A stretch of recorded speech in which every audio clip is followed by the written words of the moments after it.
Hello Internet. Today we're here at Legoland Windsor Resort and we're going to talk about how we became rides nerds. This is Will. Hello. He said hello.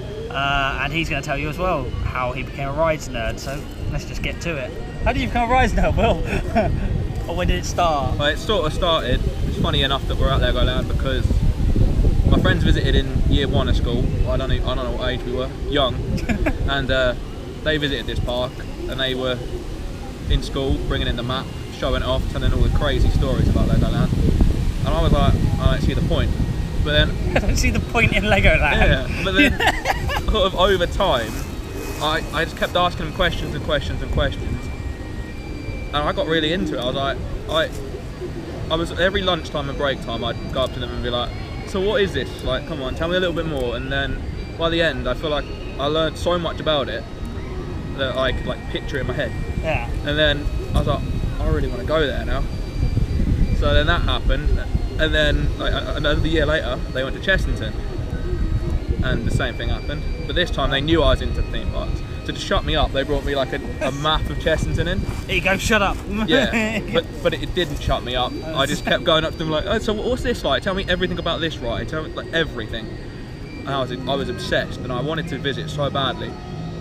But yeah, we didn't really have a car in the family. So getting there was an issue. So yeah, I just basically lived it through my friends, and then living theme park nerding vicariously through others. Yeah, and then like a year later I went, and you'd think like it would shut me up. Yeah. But it didn't. Oh, we wish it did. It never shut me up. And it didn't shut me up. It made me. I went and oh my god, I loved it. It was everything I've ever wanted in my life. Yeah. Professor Burke's Bubble Works was like the single greatest moment of my life up until that point. True. So yeah, that's pretty much what happened. And from that point onwards, it just spiraled. It was more and more visits. And obviously, as you get older, you get the freedom to go everywhere. Yeah. So then you became a ride tour. Yes.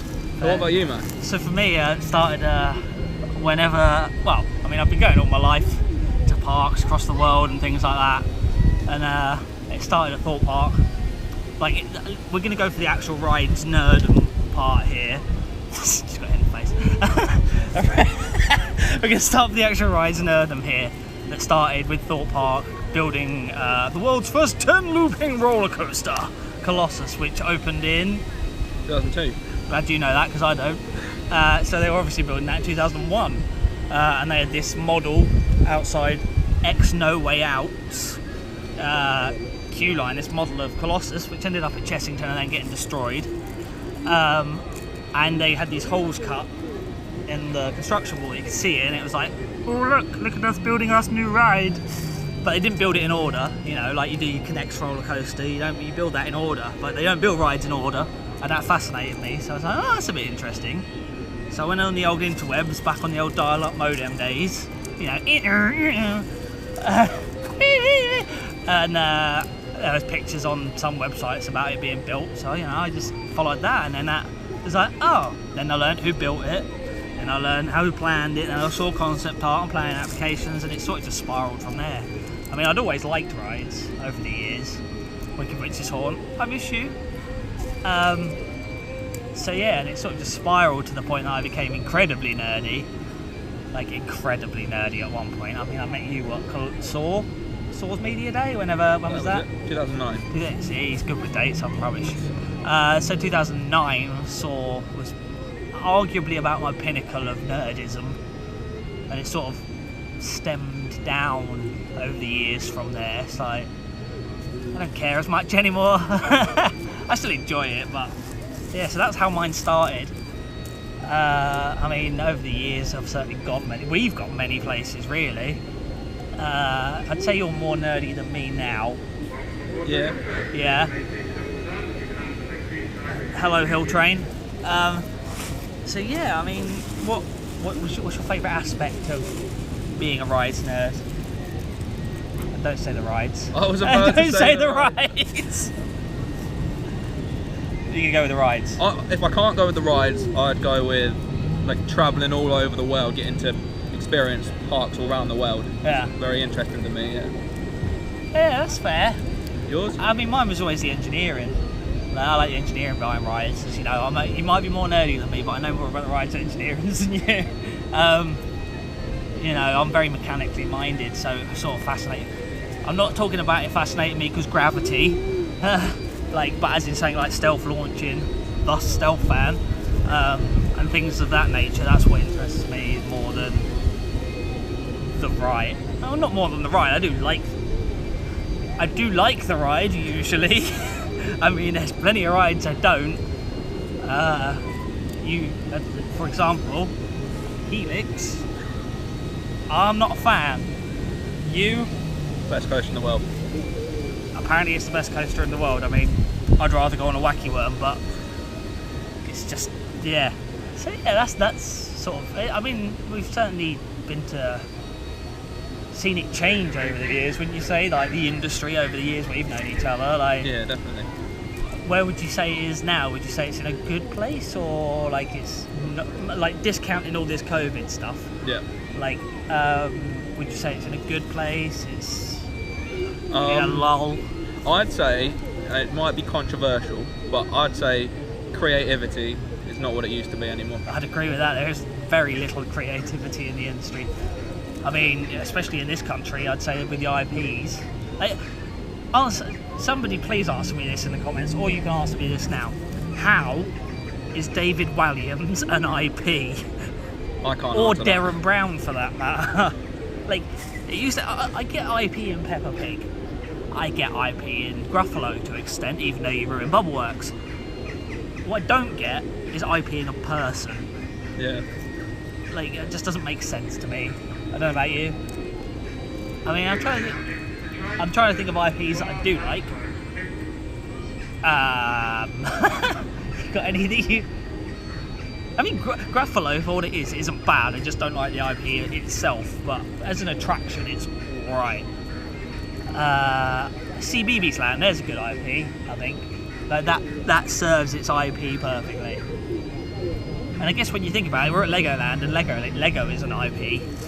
So yeah, and they've done a lot here this year, I'd say. Well, it looks like there's new mini lands. Is it Route 66? They've painted the Dragon's Kingdom Castle, so they're doing all right.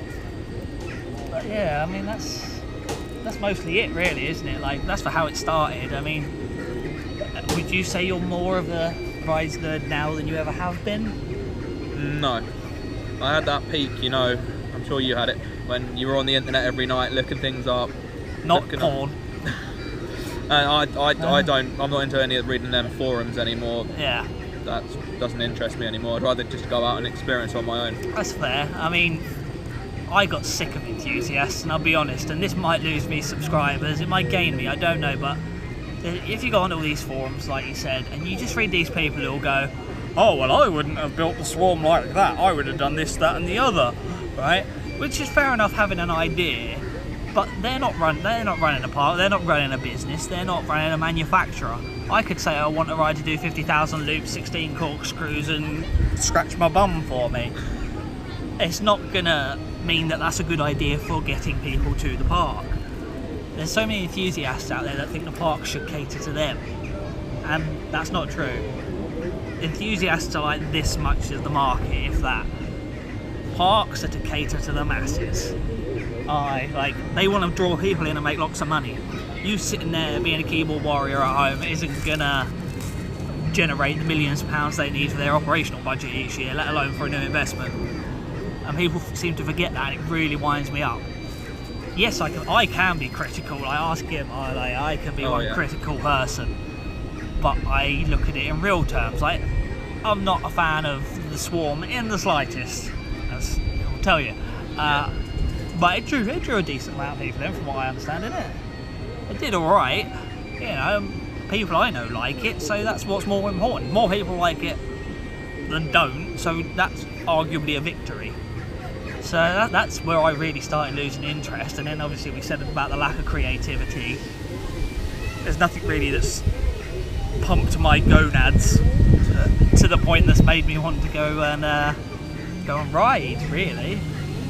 I mean, hopefully Valhalla 2.0. Would you say it's 2.0 or 3.0? 3. 3.0. We count the facade, the new facade as 2.0. I'm looking forward to Valhalla 3.0. And I want that in the sign, so if Amanda Thompson's watching, I want 3.0 at the front. Or print it in lasers on the front, that'd be pretty cool. So yeah, that'd be nice. Any questions you've got for us, please put them in the comments. Please remember to like and subscribe. We'll probably do another video about this where we talk about... What do you want to talk about in the next one? Favourite rides? Favourite rides? Cool. We talk about favourite rides, we can talk about least favourite rides as well. That's not a bad topic. I'll give you a spoiler. It's not the Swarm that's my least favourite ride. It's my second least. Yeah, so that's about it. Thanks for watching. Goodbye, internet. Bye bye. And we'll see you very soon.